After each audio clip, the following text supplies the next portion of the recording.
Good morning, everybody. Welcome to Having a Human Experience. This is Fabian, and today we're going to experience the life of Mr. Phil Torres, owner of Shenanigans Esports and Gaming Venue. How you doing? I'm doing good. How are you? Good. Freaking early. Yeah, actually, on a Saturday. I'm not normally up this early on a Saturday. Yeah. So I wanted to bring him on because he built what was one of like the I guess kind of cornerstones or kind of one of the most important things that I had growing up. Same here. A gaming venue. Yep, same You here. know? Yeah, so we do a lot of tabletop gaming here, so a lot of trading cards, board games, and then games that you can play with miniatures like Warhammer 40K, stuff like that. Mm-hmm. Then on top of that, we do a lot of esports events, which not a lot of other shops do. We have 24 gaming PCs, and we use them for all kinds of stuff. We rent them by the hour. We run tournaments on them, all that good stuff. Man, it's still just. I don't know why I have such a hard time accepting the idea of esports.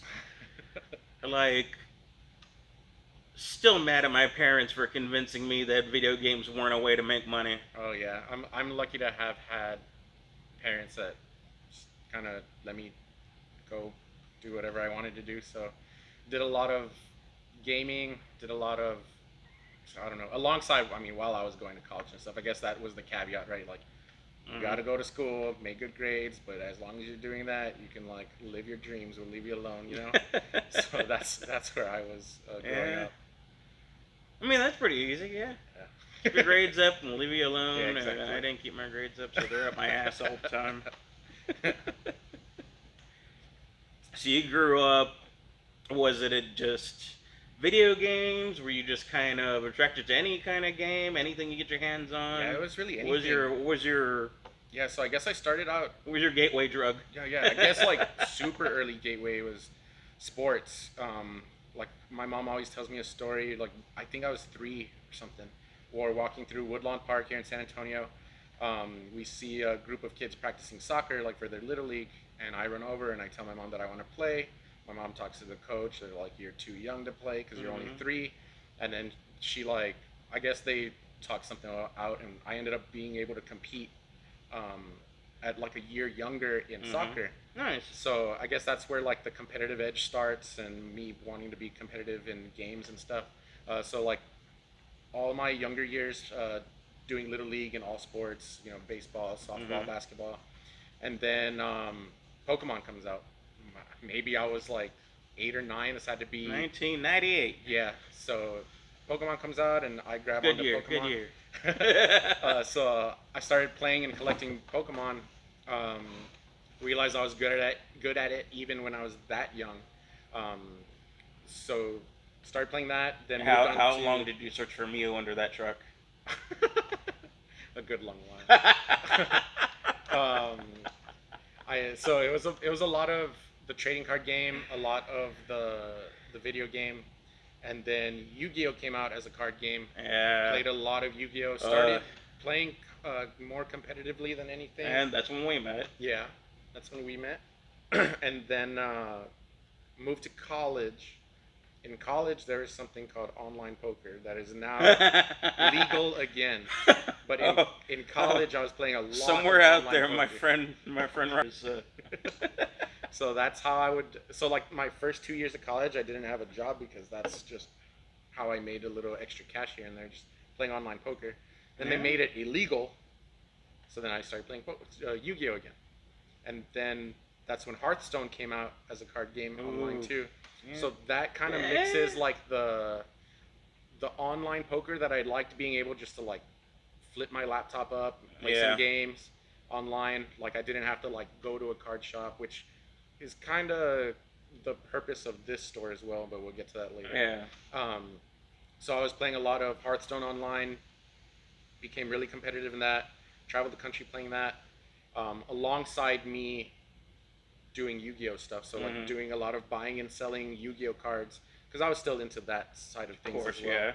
Yeah. The commerce. Yeah. So that's where for like 3 years after college, this was after college, I was like living with my mom and like just living corners somewhere playing my heroes. Yeah, just like and like I was just living like that lifestyle, like traveling to every big Yu-Gi-Oh event, buying and selling cards, and then at home playing competitive Hearthstone, traveling to big Hearthstone events, um, and that's how I got started in my on the gaming side of my path to where I'm at now. Yeah. Yeah. And for me, it was good old Super Nintendo. Yeah. Oh yeah. I had one of When those I too. was what, 5 or 6. My parents gave me a Super Nintendo. It was the worst thing they ever did for me. No, yeah, I guess I missed that part too, cause like, Super Nintendo and Animaniacs. oh, I love Also Animaniacs. underappreciated game. That thing was hard. True. All the Super Nintendo games are hard. Like looking back, like because like now you can just play Yeah. almost anything on the Uh-huh. emulators. So like looking back, like I'd be like, how would I sit there and like just keep dying over and over to this part? Because it is freaking hard. It is really hard. Yeah, and then yeah, Pokemon and the trading card game, and going to the Pokemon leagues, and start meeting some of the people that are still around to this day. Yep. Yeah. But I Uh, guess I missed a bunch of that side of things too. So just growing up, Super Nintendo, had all the Nintendos up to the GameCube, and I'm like still a Nintendo fanboy. Yeah. I mean, yeah.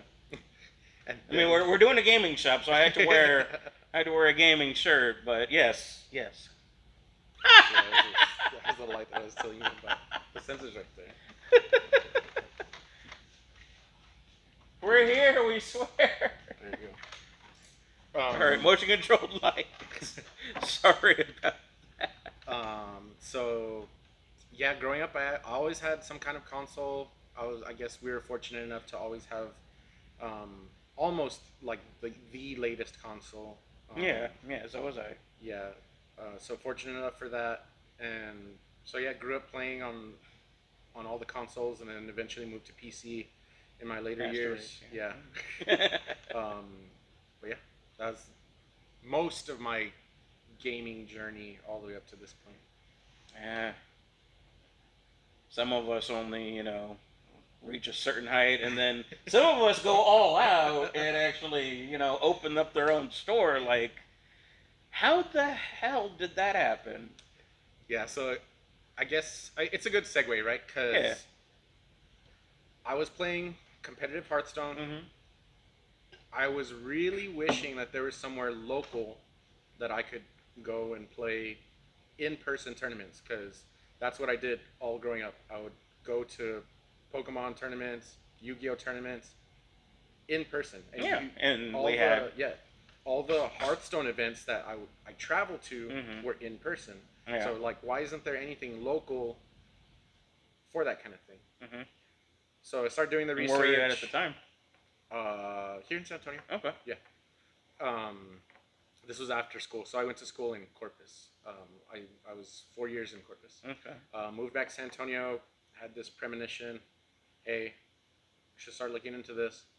At the time that I was looking into it, there were no competitors in the esports scene in San Antonio. Yeah. No. Yeah, we do have a lot of retail card shops in San Antonio, so Yeah, we do. I knew that there was going to be a lot of competition there. But the main thing was the esports side of things, because there's not there at that time there was nothing like that in San Antonio. Right. So as I start planning, because Still really isn't. I never thought of anything like it was never in my mind, hey, let's start a business. Like that was never the end game, Mhm. like growing up or anything like that. But start looking into it. It feels like there's a big niche that was there to fill here in San Antonio. And through the process, it was maybe like a 2-year process of like planning, getting the money together, all that jazz, and just kind of made it happen. That 2-year time frame. In that 2-year time frame, there was 2 other competitors that did open, Uh-huh. and so we had some competition when we did first open. But that was kind of what led to this point, because there was no esports venues at the time in San Antonio, Yeah. and yet now we're the only one standing right now. But they're Congrats. making it. We survived COVID. Hell yeah. Um, How did you survive COVID? yeah, Well, that's another question too. I can Yeah. follow that up too. So now they're making, so at the Port of San Antonio, which is going to be a huge complex for younger kids doing like the STEM programs and stuff. Really? Yeah, That's they're cool. making like an esports arena Wow. where they can showcase big Jesus tournaments. Christ, Gen Z is so lucky. Yeah, I host have big no tournaments, idea. and they're gonna also You're have kidding me. PCs available so that people can go and play on as well. So that's gonna be our newest I competitor. hate Gen Z. Lucky. But back to the COVID question, what really helped us survive if we hadn't been diversified in the trading card part of the shop, yeah. we definitely would have gotten swallowed up. But the collectibles market during COVID just went crazy. Yeah, it did. Absolutely crazy. Because people were bored Yeah, and it was a lot of stuff. had money Yeah, all of a sudden. exactly. So we were luckily able to survive through the pandemic with our collectible side of things. So another thing we do here at the shop besides esports is we do trading card games. So through COVID, not only did the big like five like Magic, Pokemon, Yu-Gi-Oh, Card Fight Vanguard, and I don't know, just any other one, White Shorts. Like not only did they do really well, not only did they do really well like sales wise, but a lot of other card games also just like took off. And us being, I don't know what the word is, but a lot of other card shops don't diversify in new things because it is scary getting into like a new game. Like, hey, I need to drop X amount of $1,000 to get a few cases of this stuff. Yeah. Is it even gonna sell? But luckily, like me and the staff are very communicative with our guests that come in. If we have like a good community of people, like, hey, I want to play the newest one's called WeCross. Hey, I want to play WeCross. Like, are you guys gonna get the stuff? I'm sure every other shop in town said like, no, we're probably not gonna get that stuff. But as long as we get a community, as long as we get people asking about it, we'll pick it up. Yeah. So that's really what helped us survive through COVID. Like, Get a pot together. Yeah, Show me that exactly. y'all are gonna support it, and hell exactly. Just listening to your community, and if there's support for a game, like, just try it out. Like, what's the worst that can happen, you know? So that's what really helped us survive. Just selling a bunch of card singles, selling a bunch of sealed product for the big games, but also getting diversified in the smaller games that were on the come up. And now we have huge communities for all the games that we carry. It's really nice. That's awesome, man. And really, it's the community part that matters. Oh yeah, for sure. In the card shops. Yeah, that's what I tell my Or staff. in these shops in general. Yeah. So like our motto here in the shop, I guess is another thing that just kind of carries us over a lot of other shops. I feel. I tell my staff, one, the most important things to me are one, you guys, like my staff. So this is me talking to my staff. Like, number one thing is you guys. The staff is number one because without having the staff like being present in the moment, being like nice and welcoming, like you won't. They have should be. Shop. They work at a freaking gaming shop. Yeah, exactly. I think everyone enjoys their job. I'm not assuming that, but yeah. They should. So then two, it's the customer experience. Like, we should always be welcoming people when they walk in. Should always be greeting and nice and asking how you can help. They're why we have jobs, yeah. And then three is cleanliness, keeping the shop clean. That's like the third most important part, and that's where a lot of other shops fail, honestly. Oh yeah. So those are like the three key things that. There's a shop that I love with all my heart, but you walk in there and Jesus Christ. No, yeah, exactly. Rank. So those are the three things that I try to do differently. Again, like me growing up, in the card shops helped me to just say like, hey, what can we do better? You know? Yeah. So that's where we're at, and that's all of those three key components are like on top of like the collectibles market going crazy is how we survived through COVID, I feel. Yeah, and it's that, and again, it's that community part that's important. True. You know, it's because of shops like this, growing up in shops like this from way back in my 8-year-old self, going to Heroes and Fantasies, playing Pokemon, collecting gym badges, going back to Heroes, playing Yu-Gi-Oh, and then Magic off and on through Lionheart collectibles, Genesis games, you know, Yep. Game Lot, Gamer's Edge. Got Zero Charisma. I was about to Court of Gamers. Like all these pockets and all these communities have not only given me, not only has shaped who I am, but have given me lifelong friends. Yeah, for sure. Like I was what 13, 14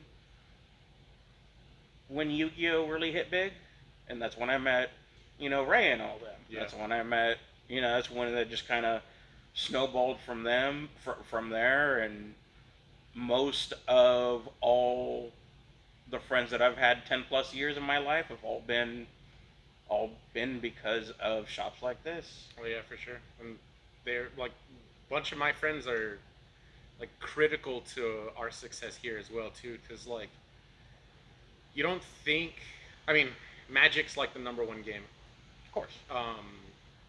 and you don't you don't think like a shop can be successful on almost anything else.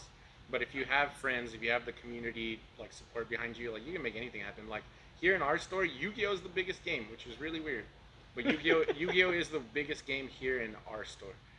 We have communities for everything else, but like Yu-Gi-Oh and Vanguard are probably our biggest. Really, Yeah, Vanguard? it's crazy. Like Thursday nights, All right. we get like 20 plus playing Vanguard here. It is Nice. insane. Yeah, That's cool. and that's a that happens separately. So one of our staff members, Justin, he's a big Yu-Gi-Oh player and a big Vanguard player. And we hired him to do all of our Yu-Gi-Oh single inventory. Yeah. So he started here just doing Yu-Gi-Oh singles, buying, selling, trading, and then he was like, "Hey, why don't you do Vanguard?" And I was like, "Vanguard? Who plays Vanguard? You know?" And he brought a Vanguard community in. So it's These people play. yeah, Vanguard. no, exactly. That's exactly how it happened, and it's been pretty crazy. And that's also just you walk in and you're guaranteed to have people who at least share one big interest with you. Yeah, for sure. You have at least one guaranteed shoe-in to sit across the table from somebody and say hi. Oh yeah, exactly. And for some people, and I've seen it in action. This way of life, I guess. this kind of genre or universe in general usually attracts a lot of shy people. Oh, a lot of like really kind of introverts. Yeah. But and I've seen this with my own eyes. A person's desire to game, that person's desire to game outweighs their shyness, and they'll just belly up to a table and say, "Let's go." Oh yeah, that's every day here, and that's another reason why it's. I tell my staff like, hey, all you gotta do is greet the person that's walking in. Like they're coming in for a reason. Just say, hey, what brings you in today? What games do you play? That's after you say what games do you play, everyone opens up here at the shop because then they start talking to you, and like, not everyone's knowledgeable in every game, but they're almost all card games or they're esports games. So like, oh yeah, you play Apex? Oh cool. Like I may not play Apex, but love it. Yeah, yeah. So like you can just start chit chatting about all that stuff, and if people do really open up after you just start talking about shared interests, and if you're walking into a game store, you probably play some games. So it's not hard for our staff, and like just talking to people in general and having people open up, even though they're introverts. Yeah, and also just what's also funny is the word vomit that'll come out of them sometimes. Just, oh my God, somebody asked me about my interests. Oh yeah. Holy crap! I'm here where my interests can be displayed all over the place. Yeah. Yes, I love this, or if it's a game like Valorant, I know nothing about Valorant. But I know that if I came in here and I just, asked somebody about Valorant, they would talk my ear off. Yeah. Because it's just a thing of, hey, I'm in a place where my interest is celebrated. Let me share my interest with you, just because I'm already in that kind of intense and and joyous feeling. Yeah. No, yeah, I have so many stories about just community building like that. Um, One of them's like my buddy Tony. Hmm. He's a older guy, um, probably in his, I don't know, I don't want to insult you, Tony, but probably like in his 50s. Um, he plays video games. He walks in with his two younger daughters. Hmm. They wanted to come in and play Minecraft, so we hooked them up on the PCs, play Hmm. Minecraft. Uh, Tony's like, chilling on his PC, but then he sees one of our friends playing League, um, and he goes and asks him, "Hey, what are you playing?" "Oh, I'm playing League of Legends." "Oh, what is it?" So, uh, shows him League of Legends. He starts playing League of Legends, and he just goes like becomes a crazy fan of League. So, I don't know, that's another community building thing that just kind of happens. Like you walk in, start talking to people, they show you different games. You might end up playing a totally different card game than what you walked in to check out. But so many stories like that. Like Shit, people like yeah. picking up a secondary game. People like taking a whole head dive into one game. Like it's fun out here. Yeah, that's pretty much how Yu-Gi-Oh started for me and Magic started for me. Pokemon was just Pokemon. It was just, hey, I've been playing on my Game Boy all this time. Hey, there's a card game, awesome. Yep. And then one day, one of my best friends brings over a binder full of Yu-Gi-Oh cards. He's like, hey, want to check out this game? And then with Magic, it was my cousin. He was like, yeah, I heard about this game called Magic, so we bought this two-player pack of 7th edition, and we tried to figure out what figured out how to play, Yeah. and we couldn't, so we left it left it alone. Is there a way to turn that No. off? and and then I had a second chance with the same friend who introduced me to Yu-Gi-Oh. He introduced me to Magic and actually explained it correctly. But that was kind of a love-hate relationship with that one. That's all I play now. Being a father of three, all I have time is for Commander. It is tough. Tell me about it. Yeah, but that's another thing is the whole community aspect. Like, you know, Game Lot was always there for me.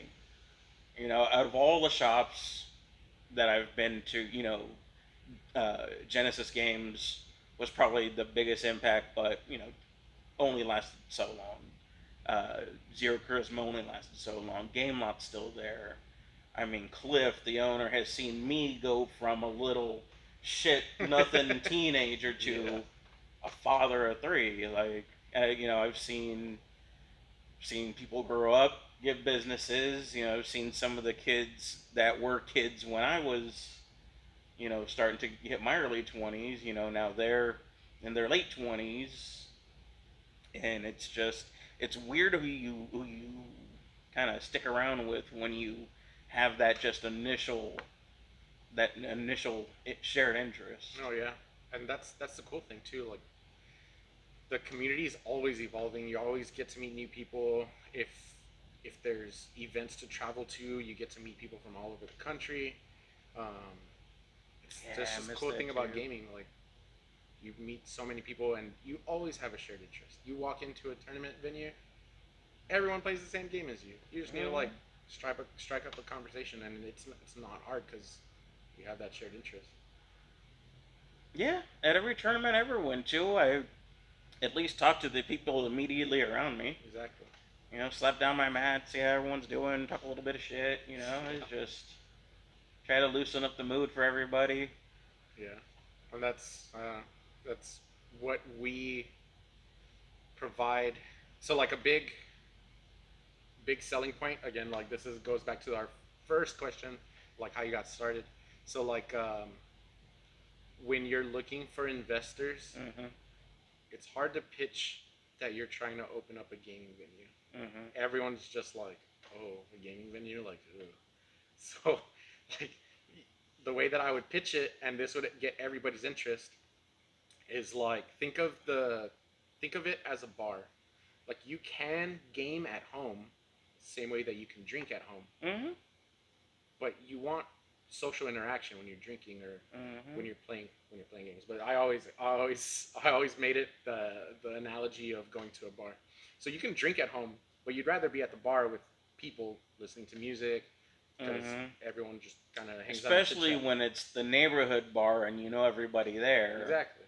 So the esports side of things, the trading card side of things is the same thing. You can play that at home. You can play it on your PC Of at course home, you can. but you would rather be in a social environment making friends, and then you just go down a rabbit hole with that. Like it's good for parents with kids that are introverts because you can take them if they enjoy video games. You can take them to the esports venue.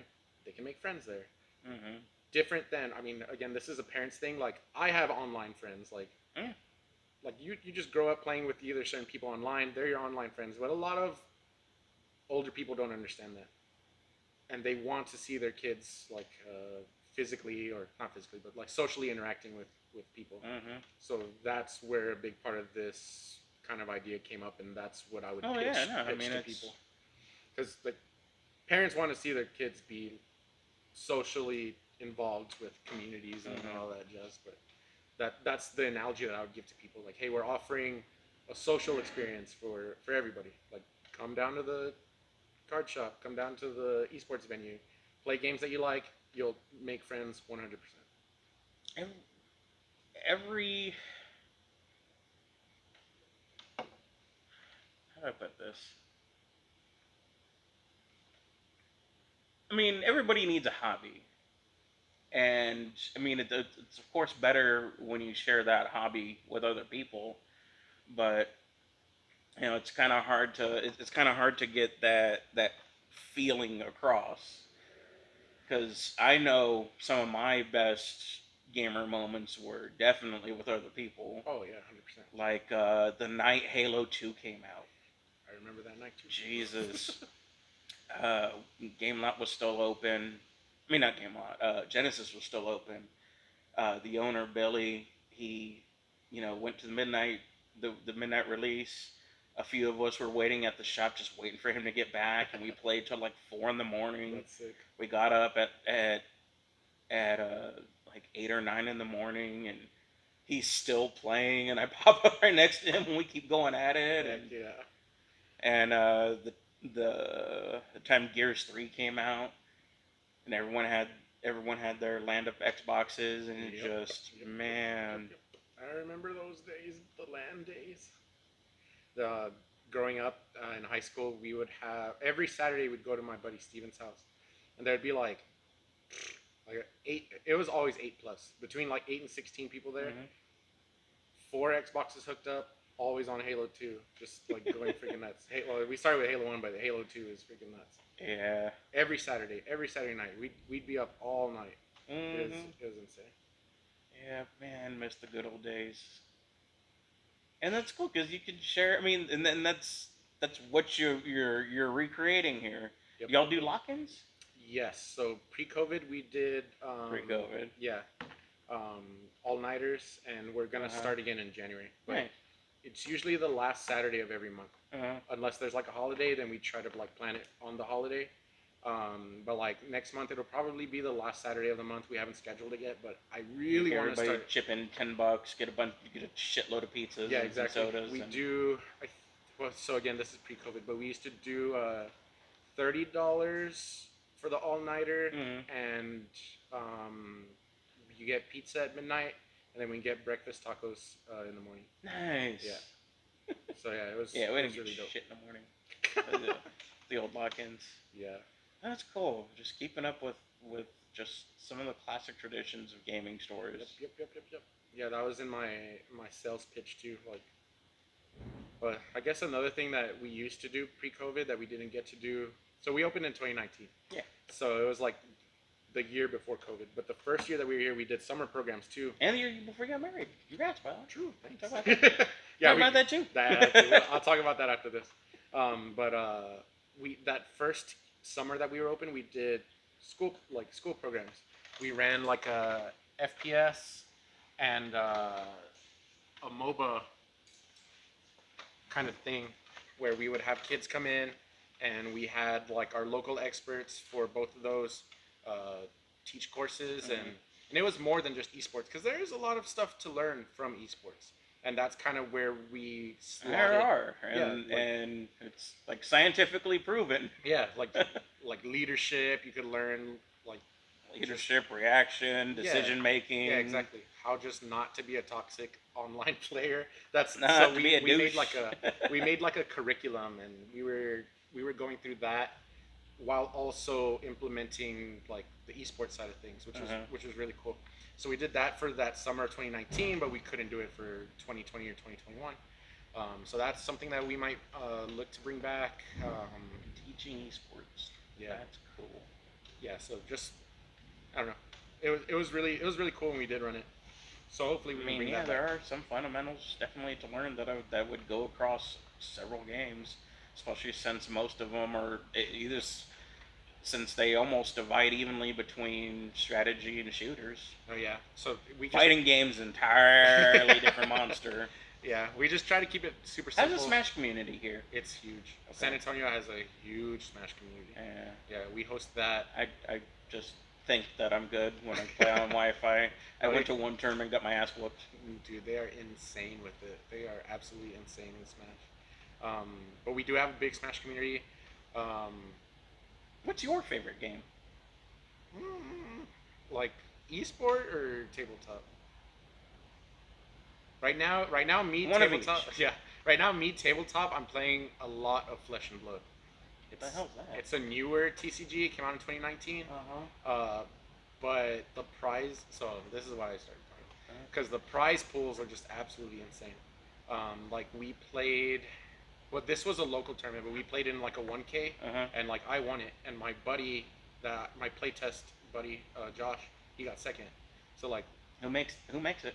uh, Legendary Story Studios, Legend Story Never Studios. heard. What's They're the game from like? New Zealand.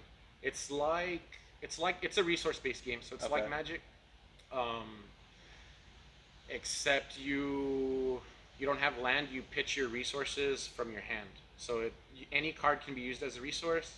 So And it's then you like play. not Vanguard. It's like It's kind of like Dragon Ball, except like your cards. yeah, Dragon Ball did that, and VFS did Yeah, that too. yeah, I've heard that too. I've never played that one, but a lot of That people was a have weird. said It that was too. cool, but it was weird. Yeah, but Flesh We and Blood is tried so to much get fun. that one to take off, but Yeah. Uh, but Flesh and Blood is like my game right now. That's what I'm pouring all my extra time. That when I do have extra time, that's what I'm pouring it into. And then esports, if I had time right now, I'd definitely be playing Halo, but I do not yeah, have time. Because I don't know. it's so good. We messed around on it the other night because it's free. Like that's another insane. Yeah. Like it's accessible for every. This is another talking point. So it's accessible for everybody with a gaming machine, Mm-hmm. and that's another selling point of the business, right? Yeah. So we have two topics. One is accessibility, and one is marriage. But that we need to get to. But we'll hit accessibility first because this is another really important subject for me, Yeah. which is accessibility. Having these gaming machines available for everybody. Mm-hmm. Because me growing up, again, I was fortunate enough to have the one of the latest consoles every time, right? Mhm. Again, very fortunate on my end, right? Mhm. But a lot of people don't. A lot of my friends in my neighborhood would come over and play with me and my brother on our consoles, and again, like it's all about accessibility, and that's where we want our price points to stay at, so that anybody can come in and have a top of the line gaming experience, Yeah. and offer that on VR, offer that on a racing sim, offer that on our PCs, Mhm. offer the tournaments where you can just come in, and if you play at home, you can come in and play on the PCs with your controller. It's the same experience. Yeah.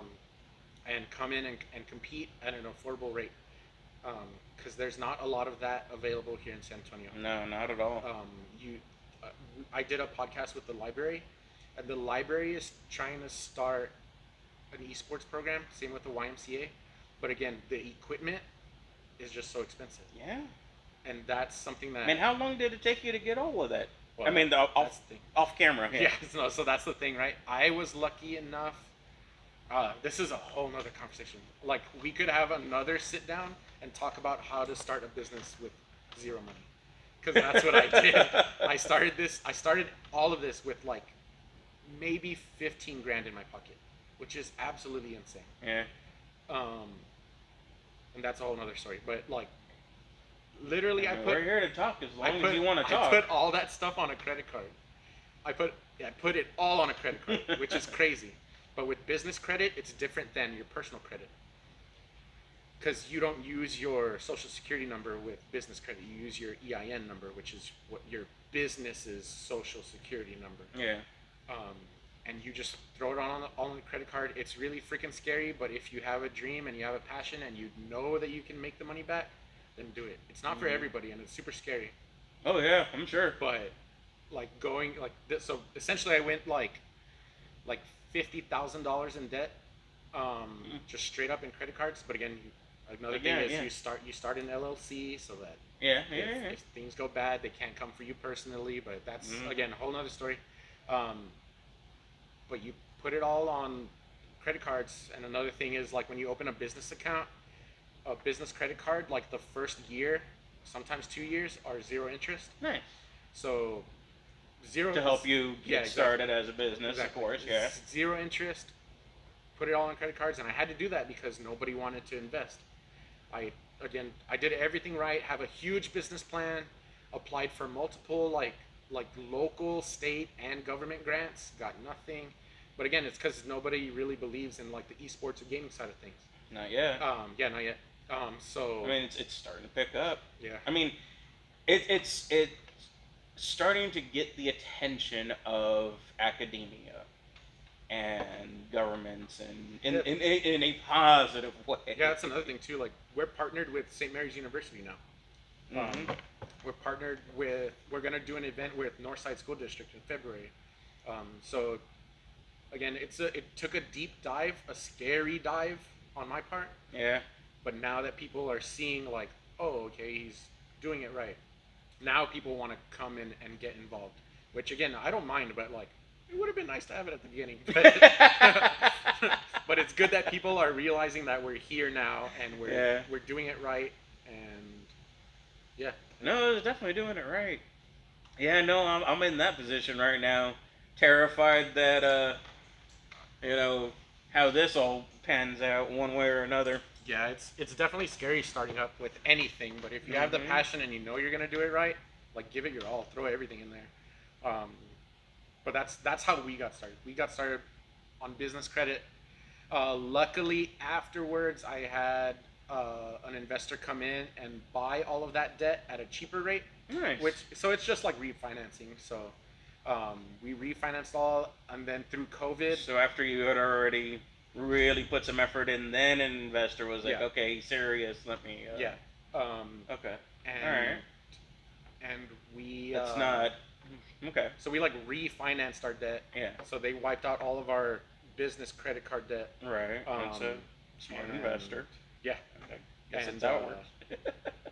So now, and then through COVID, we were just aggressively paying that off, and like, we're almost paid off now. So Nice. we're Congrats. we're gonna expand next door. It's gonna triple our square footage, and that's a whole nother ballpark. That's a whole nother story. Because I want to get a beer and wine license and open a bar on that side. Yes. And there's a stage over there. Yes. And we're gonna do private rooms for like D&D.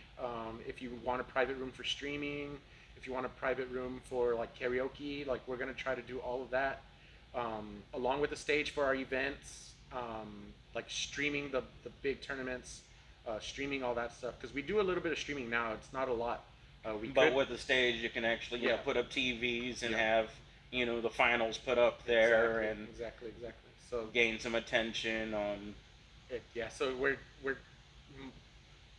multiplying our square footage by 3, so it's gonna be huge.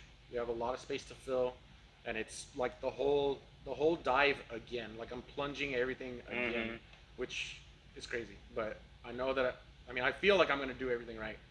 So I mean, you've done everything right so far. yeah, that's fingers crossed. Fingers crossed here. And so Who's got your back on all this? Nobody.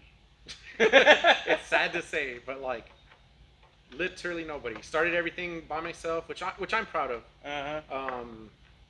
The wife always is like skeptical, As she so should be. yeah, Yeah. yeah. But that's good, right? It's good that people are skeptical because Skepticism is good. because it keeps me on my toes. If someone's like, "Oh, well, what are you gonna do about this?" That's when you let them know. That, Makes you think. Yeah.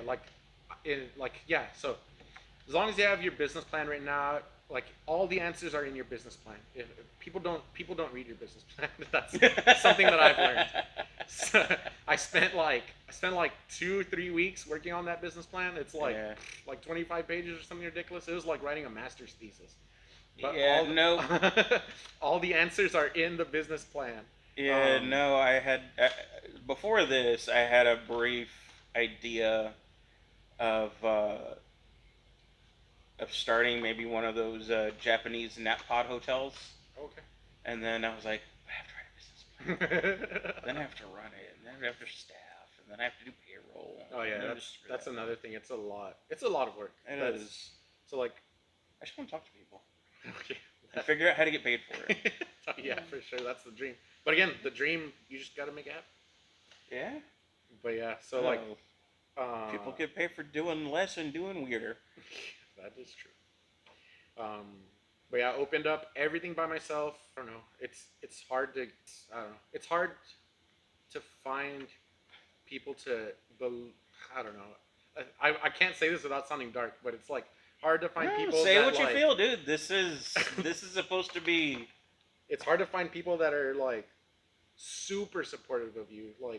Like even my mom was skeptical, and my mom's normally like super supportive of anything that I do. Yeah.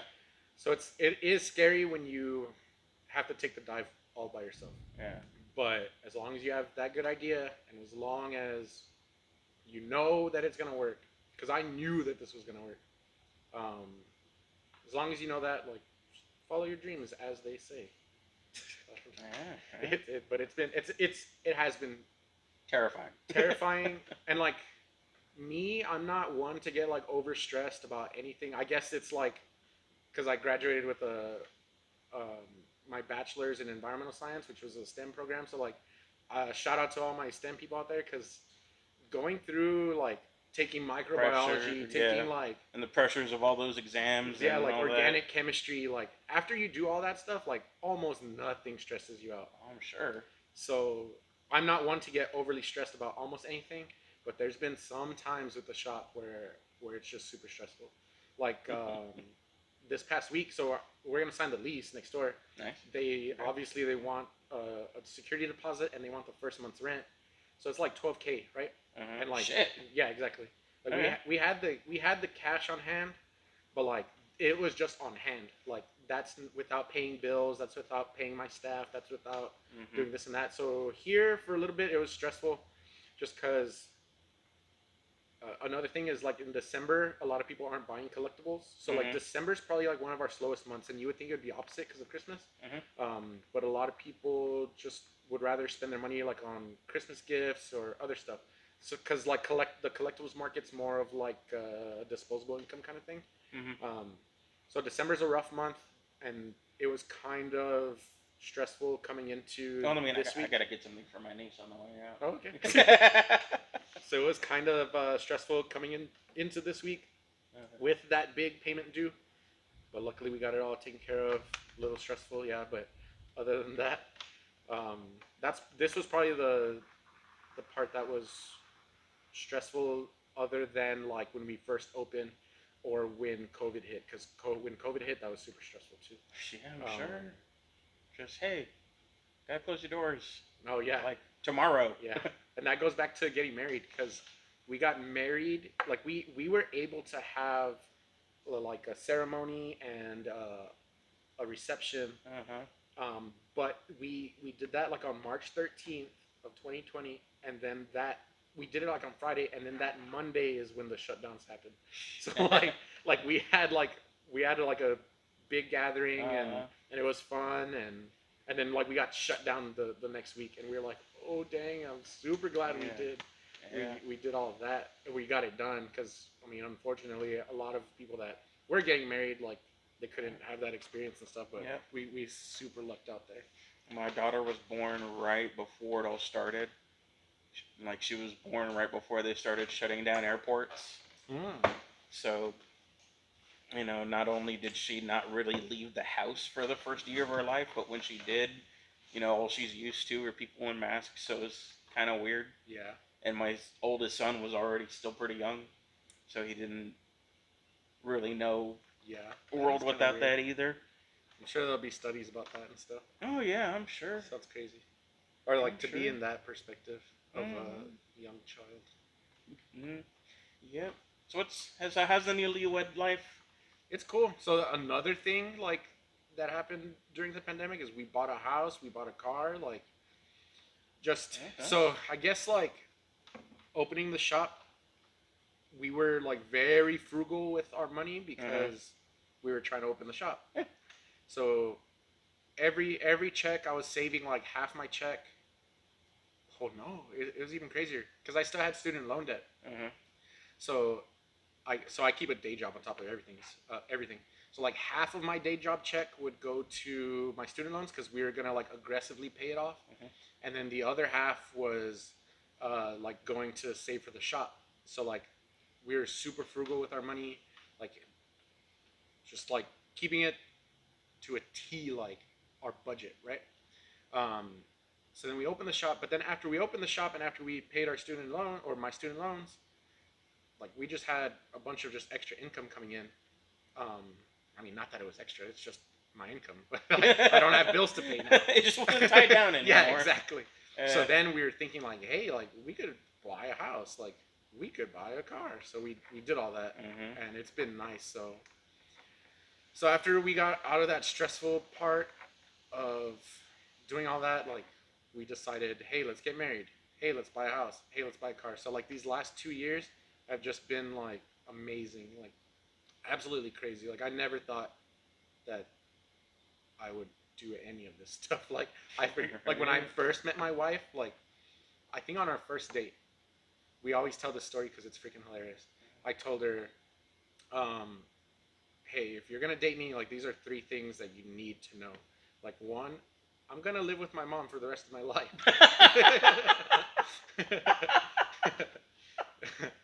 2, I don't have a job and I don't have a car. So like those things I told her on the first date, and she stuck with me. So And number 3, I'm a giant nerd. yeah, and she knew that part. But like those, I told her those things. And, What was and number 3? That I don't have a job and I don't have a car. Okay. Yeah. Car. So like in these last 2 years, like it's crazy, right? Like buy a house, like get married. So then we buy a house, and then we buy a car. So it's crazy. It happens when it happens. Yeah, I didn't meet my wife till about 6 years ago. No, not 6 years. Yeah, 6 years ago. We were in different relationships at the time, and then just all of a sudden, bam. And then 4 years later, we kind of made up for lost time. 4 years later, 3 kids, a house, Yeah, 3 career moves. it moves fast. It definitely moves fast. After everything's going smooth and I don't know, as long as you have a partner that like agrees with you on most things, like it can like you guys can accomplish anything. Like Yeah. it's so awesome. Yeah, my wife sucks. I'm only saying that to see if she actually listens to this. Right. No, but yeah, it's been a definitely life is a roller coaster, but right now everything's been going up, which is really nice. Yeah. Things have been shitty for a little while. We need some upswing. True. I think so. I think for a lot of people, at least a lot of people in my immediate circle, 2022 is looking like it's going to be a lot better for them. Yeah, I think And so I got too. a lot of family who kind of relocated, kind of rearranged, kind of got a fresh start, kind of, Yeah, got that's out of some shitty exactly. situations. That's something that the pandemic kind of not. I mean, it's good to look on the bright side of things, right? So like you said, people were almost able to almost do whatever they freaking wanted because like either they like had to work at home for their jobs, which Hmm. was what my situation was. Yeah. A lot of people did lose their jobs, which sucked, but like that gives you like a career opportunity where you can just go and just do whatever you want, right? Hmm. A lot of people were at home, so I have a lot of friends that are artists that just made a lot of art and like survived through COVID doing that. Hmm. But yeah, I feel like Had some people go insane and forced to take care of their mental health finally and oh figure some that shit too, out. yeah, that's good, that's good. Um, but yeah, I feel like there's good things that came out of the pandemic too. Um, yeah. What I thought, and I'm not wrong. I saw it again with my own eyes on several people. Is that 2020, since it forced some people to sit still, they kind of got to re-examine their lives and see exactly what they were doing. I had my brother who was miserable at his. It was so miserable at his job that it was affecting his physical health.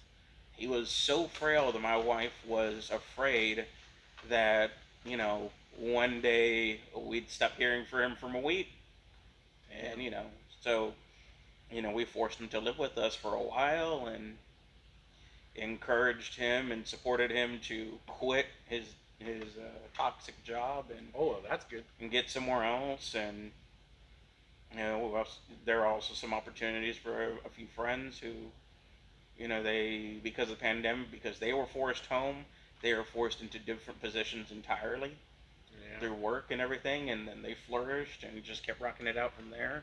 It's been nuts. Yeah, I mean, it's also good to have a support system like that too, because not a lot of people have that. So where, and if you are having issues, like someone comes and lifts you up and tries to help you out, you know. So it's good that you did that, because a lot of people wouldn't. A lot of people would just let them go by the wayside. Yeah, and if I honestly believe if we just as a society took con took care of like the immediate mile radius around them or just their immediate circles, things would be a lot better. So you're gonna open a commune? Sure, I know, right? No, I'll be there.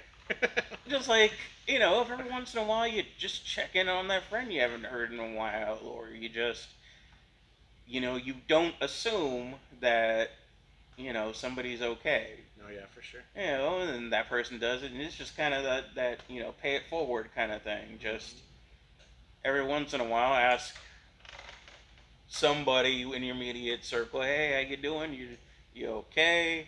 How's life?" No, yeah, I think that would make things a lot I easier. definitely agree with that.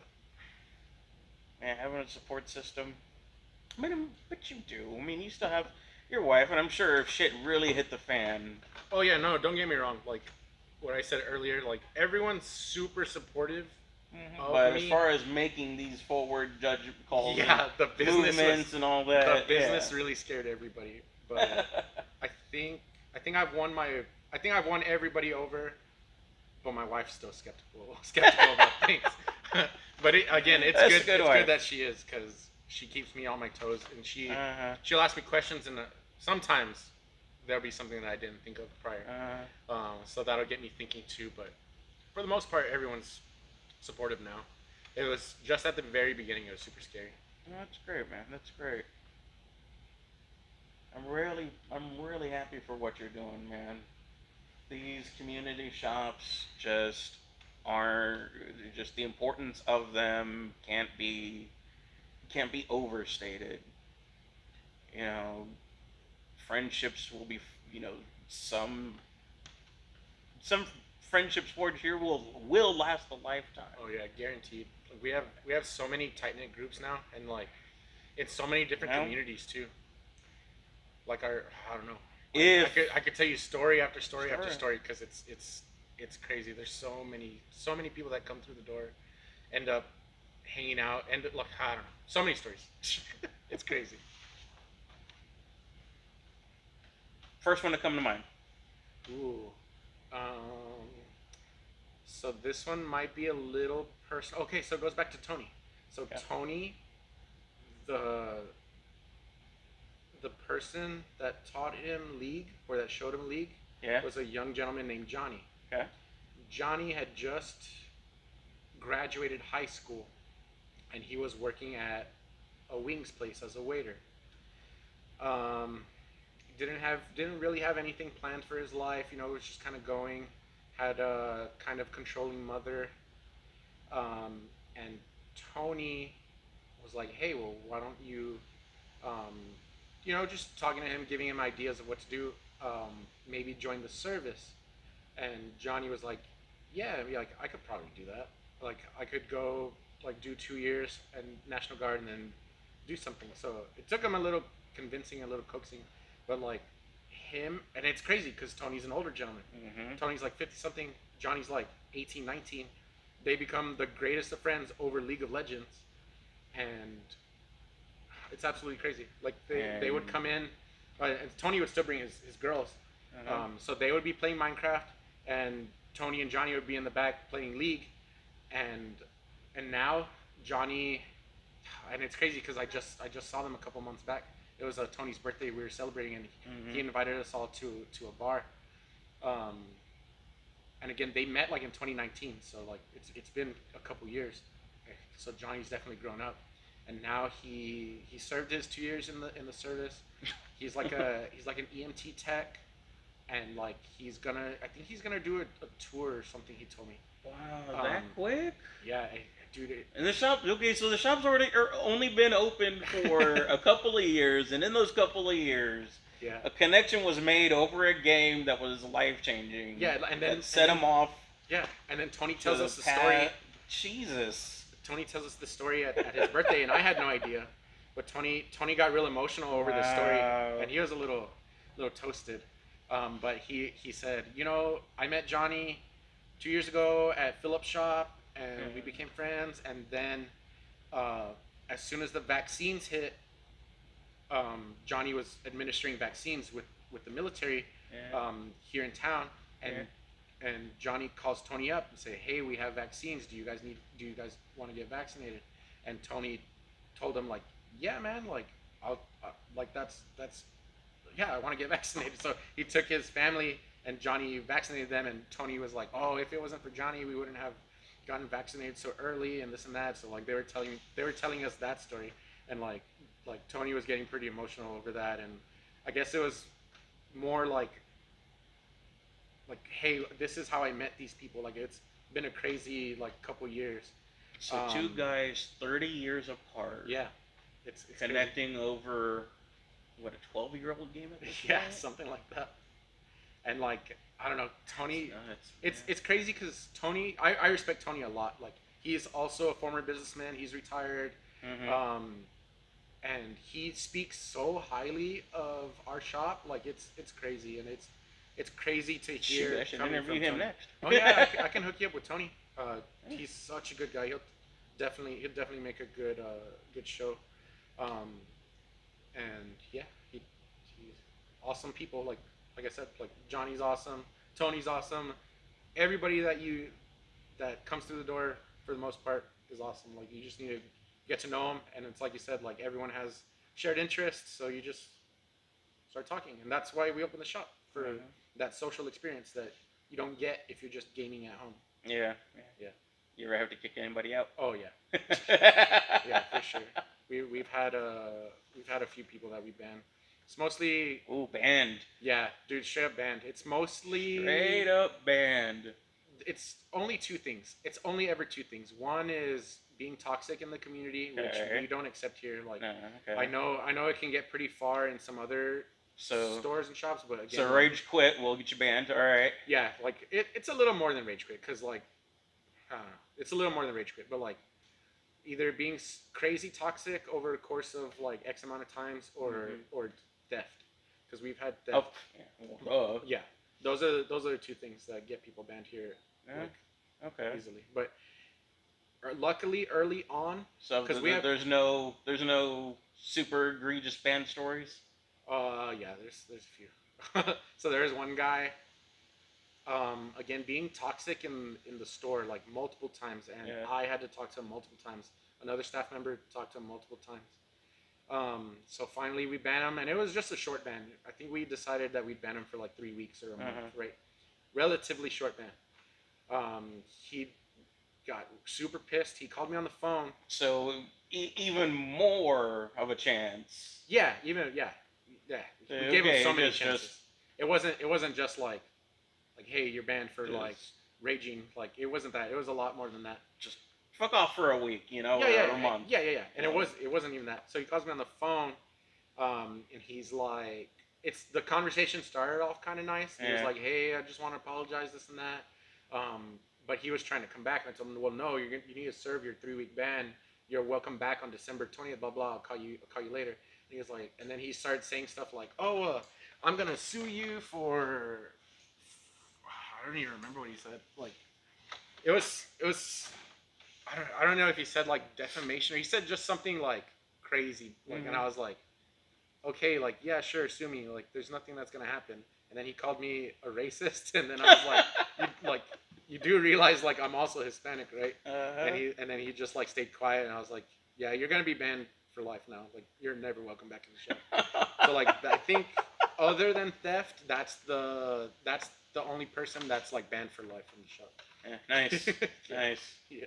Yeah, it was just and then like I hear other stories, because he's like infamous now in the community, because like he's so toxic. He got even extra like more toxic after that. Like, does his last name start with a Z? No, I don't think so. He's a Yu-Gi-Oh player. Big Yu-Gi-Oh player. No. His first name starts with a G. We'll say I'll ask you the full name after the podcast is closed, because I got a couple ideas. So then he gets banned from all the stores in Austin for the same thing, just like being super toxic. Yeah. And then I think the only place he can play now is at Heroes, and I don't know why they haven't banned him yet, but yeah. Because they need the crowd. Maybe. Yeah. Because no one goes to Heroes is a last resort. I'm just gonna say that I enjoy Heroes, but they have uncomfortable chairs. But yeah, I like. I mean, I owe a lot to Heroes, but same. They also alleged. Well, it's a story I can't tell because I can't prove. No, yeah, I like Heroes. Just sometimes they don't have very comfortable chairs. Yeah, Summit.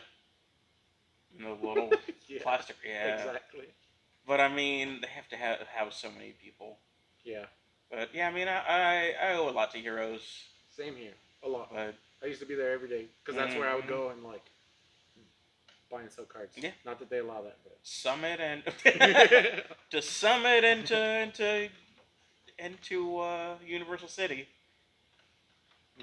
Casey Boulevard. Those two Heroes.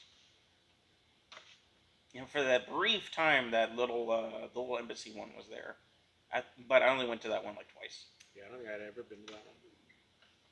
Okay, so every shop has the card or the collectible. Ooh. What's the rarest thing you got? Ooh, so we have multiple things for different games. So like Yu-Gi-Oh. Oh, Yu-Gi-Oh, we have a lot, but I think our biggest thing is we have an uncut sheet. You actually see it right there on the video. It's the uncut sheet. They're giving us prizes. So like that's like I think we have it priced at $1,000 just because it's a little damaged. Like uncut sheet. Let's see. Who can I think it's Dark Grepper. Yeah, I think it's Phantom Darkness. Goblin Zombie, and I can't tell the other three.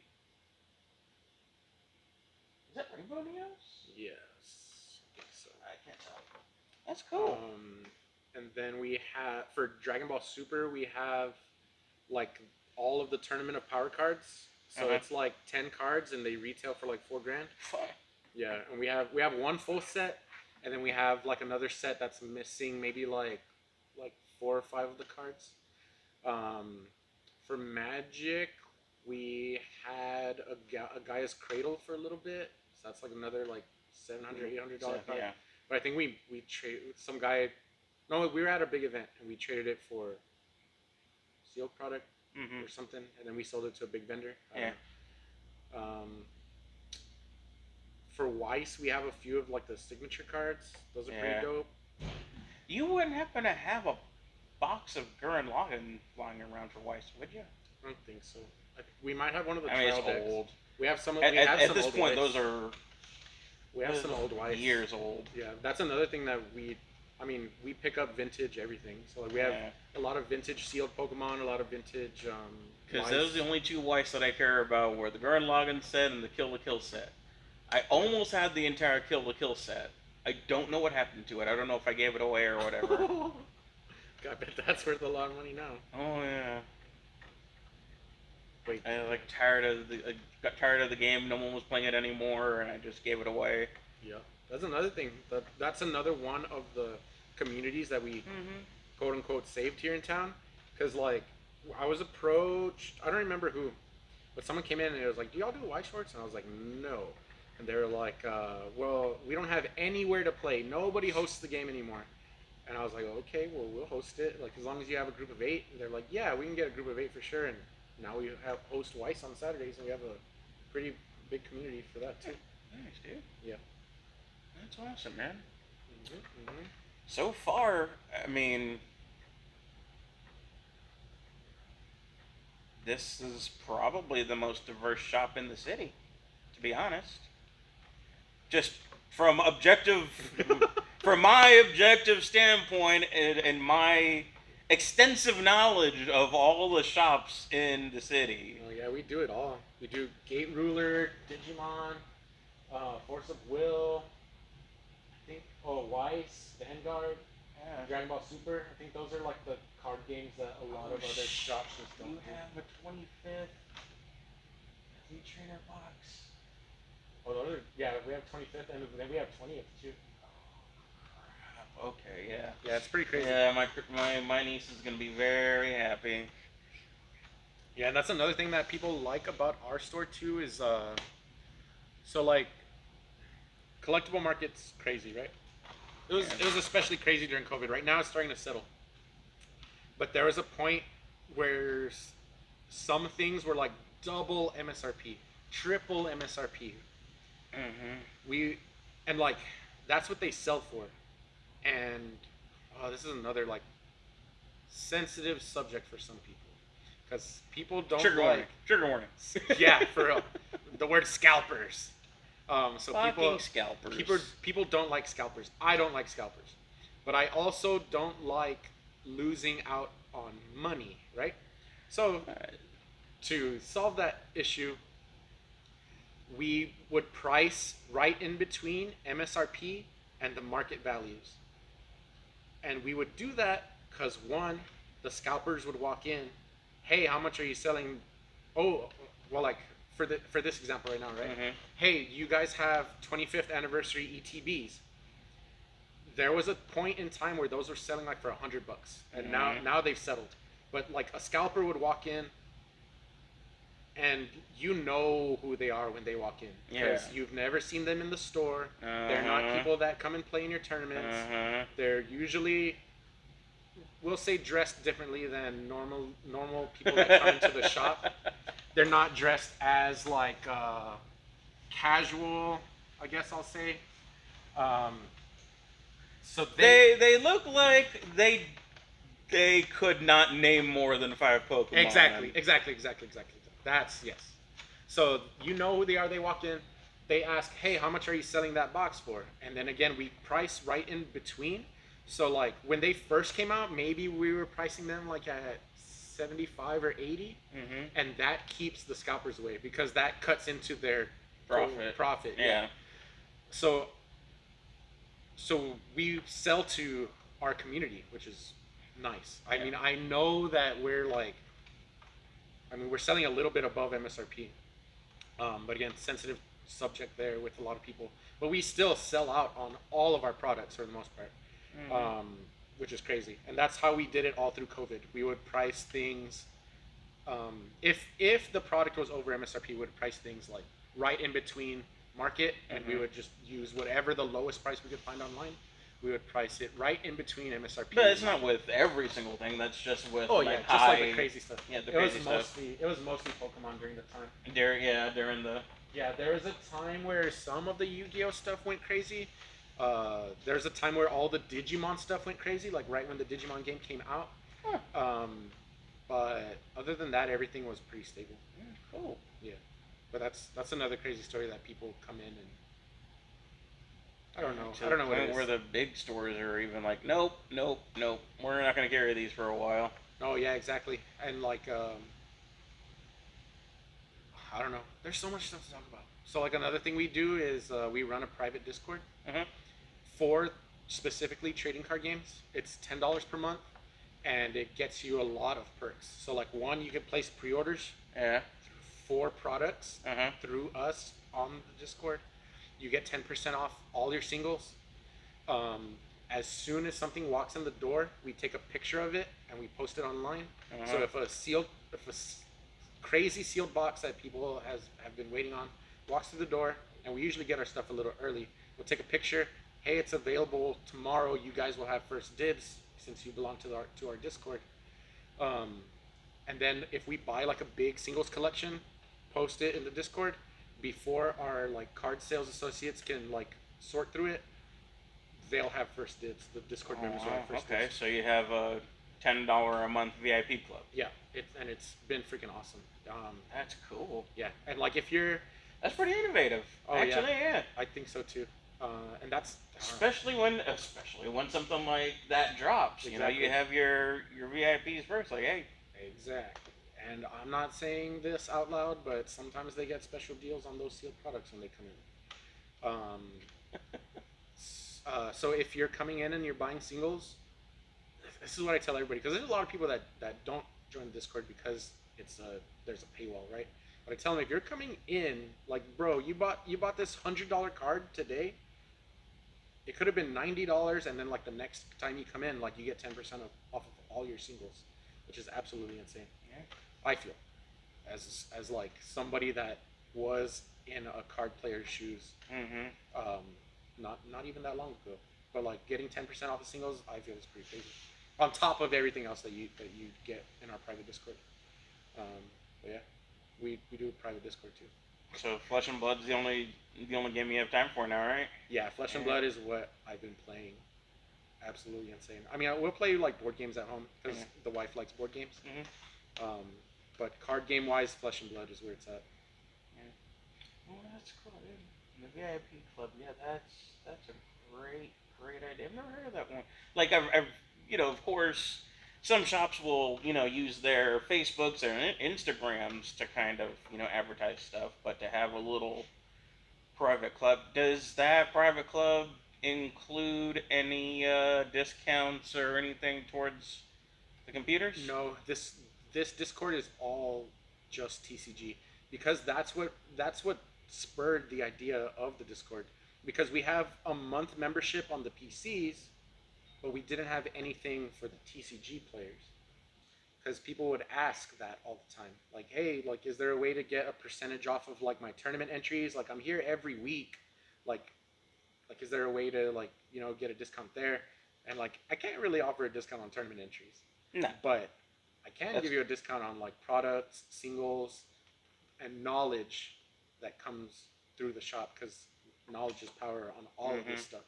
Release dates, if it's coming out early, if it's delayed, like. Yeah, and you can't do it on tournament because that's prize pool. Yeah, exactly. So we came up with the idea of the Discord, which has really taken off. Should have like a little, I don't know, $5 off if they have both. Yeah, it's not bad. We don't get a lot of people that have both, but it's not a bad idea. Like, hey, if you have the PC membership for an extra $5, you can do the Discord. Yeah, we'll probably implement that. That's a really good idea. And then that could be their little gateway into this cardboard crack behind us. Exactly. Yeah. And I don't know. There's so much stuff. Like, if you want to just talk shop, like there's so much stuff that we do. Like the Discord never came to mind to talk about that stuff, but like we even designed a bag like for TCG players. Nice. With along with the local artist, we designed a bag. Yeah, it's right there. If you want to take a peek. Um, it's literally right there. But we designed it with the local artist, and they came in like last month, and Hold on. we have a few contacts that are offering wholesale. Like they want to carry it in their shops. Um, Dude, so this is y'all's. yeah, I designed it along with a local artist named Ale Rivera. Uh-huh. Um, Let's see. Put that right and here. it's super dope. So it fits a 4-pocket binder, a double deck box. It has Clip so much around space there. in there. Yeah, and it looks really nice on body. And then where Ale came in was he designs pins. Mhm. So up front is a pin bag where you can showcase your pins. And if you're not into pins, it also Oh, fits. okay. So it comes out. You Yeah, can have you your stick your pins in badges here, or yeah. or your pins. Yeah. And then on top of that, the way I use it is I keep like my cards that I want to show off in like the Right. plastic cases, and I put Yeah. them up front. Yeah, and it fits like 2 or 3 cards real nice up in there. Put the God card there. Yeah, so we designed that earlier this year. We got the products like maybe last month or a month and a half ago. Yeah. And we're just starting to ship them out and sell them at events and stuff like that. But we do a lot of stuff other than, I don't know, we just do a lot of stuff. And it's good to be diverse in your business. Mhm. Yeah. So the next thing is the expansion. Yeah, the expansion is gonna be crazy. What are your plans for it? Like, what are you gonna use that? Oh no, we already talked about that. Talked The about- bar and the wine and the stage and all Yeah. that. Yep. When do you think that's gonna be done? So we signed the paperwork on Monday. Mhm. So after we sign the paperwork is when they're gonna start construction and the build out. The space does need a lot of work, and they told me either April or May of next year it'll be done. And from here to there, we have a lot of planning, a lot of design, a lot of just ideas that need to be fleshed out before we open. So like I have all these ideas like we talked about, but Mhm. the hard part is making it happen. Hard part is doing all the research. What kind of tables do you want? What kind of flooring do you want? What kind of decor are you gonna have in the space? Literally ground up. We need to flesh out, but we have time. And the hard part, on top of all of that, so not only is that part hard, but the real part is figuring out how much it's gonna cost too. Yeah, there's that.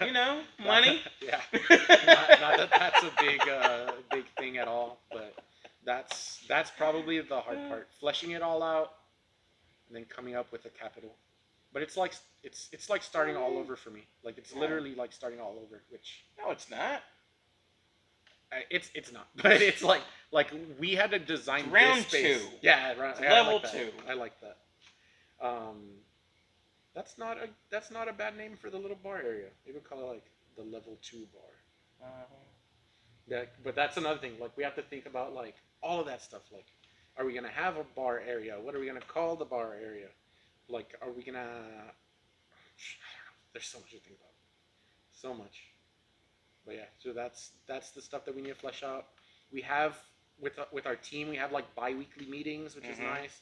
So right now we have 5 staff members. Yes. It's me, and then Noah and Frank are customer service reps, and then Josh, Dylan, and Justin are card sales representatives. So we have 6 employees now. Yeah, which is crazy. Yeah, crazy to think about because when we started, it was You. Yeah, it was me and Caleb, and that was pretty much it. And my uncle, he gave me my first job. He didn't even graduate middle school. Oh damn. Him and 2 of his buddies started an IT company in a closet, and now that company has like 200 people. That is absolutely nuts. Congrats to him. It's pretty crazy. Yeah, Well, yeah. 6-man people can do definitely can do this. Yeah. Especially since you did all this by yourself. Yeah. Yeah, 6 more people. Yeah, you and 5 others, and Yeah. especially going through the ropes the first time. Yeah, you're gonna do it. That's the plan. You're gonna be the next big nerd mecca of the city. Hopefully. We don't have one. Like we don't have like one giant place anymore. Like we don't have that. That's also a community at the same time. Yeah. I feel that too. And Yeah. that's definitely what we're trying to build. And it's just I mean, you definitely have it. You just need, more Yeah. room. Yeah. I feel that. But the soul's already here. The heart's already here. You already did. You already created the good part. You already created the spirit of the shop, which is the most important thing. Yeah. Definitely. Mostly Build it and they will come. Mm-hmm. Build it correctly and they will stay. True. Yeah, I think we have a good thing going here. The expansion should help, and it also should bring in a different community. Because the idea with Next Door is doing more esports stuff. Because through COVID, we didn't do a lot of esports stuff. But with the expansion, we could do like big watch parties. We could do bigger tournaments where we could have a crowd to watch these tournaments. Yeah, hopefully bring in more PCs and more gaming experiences. And you can always have stuff like Twitch and YouTube gaming, Oh, yeah, exactly. and now the G4's back, and all sorts of stuff that you can have running in the background, and it's just really excited to see what this place turns into next. Me Really, too. really am, man. Me too. Very happy for you. Thank you. Well, all right, we're gonna end it there. I'm gonna do some shopping, and For sure. thank you very much. Is there anything you'd like to plug other than the shop? I, of course, will include the shop's website. Do you have anything else that you would like to include? Any I'll do some y'all's own podcast, y'all's own.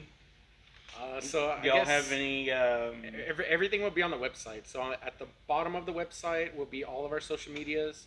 Shoot us a follow there. I want to do a special shout out to my wife Amber, and my mom for always believing in me. Shout out to all the rest of my family. Shout out to my beautiful staff. You guys keep this place up and keep it going. And yeah, I think that's it for shout outs. Again, everything will be at the bottom of our website. We do have our Secret Ops Discord that is only available in store, or you can shoot me a message if you're interested. And then we have our exclusive bags that we also designed. They run $34.99. They're available here in store and also on our website. But other than that, I think that's it for my shout outs. Oh man, thank you very much for sharing your experience. Thank you very much for creating all of this. I know this will serve to be a very important place for a lot of people for years to come. So thank you very much for this. Thanks. Take care.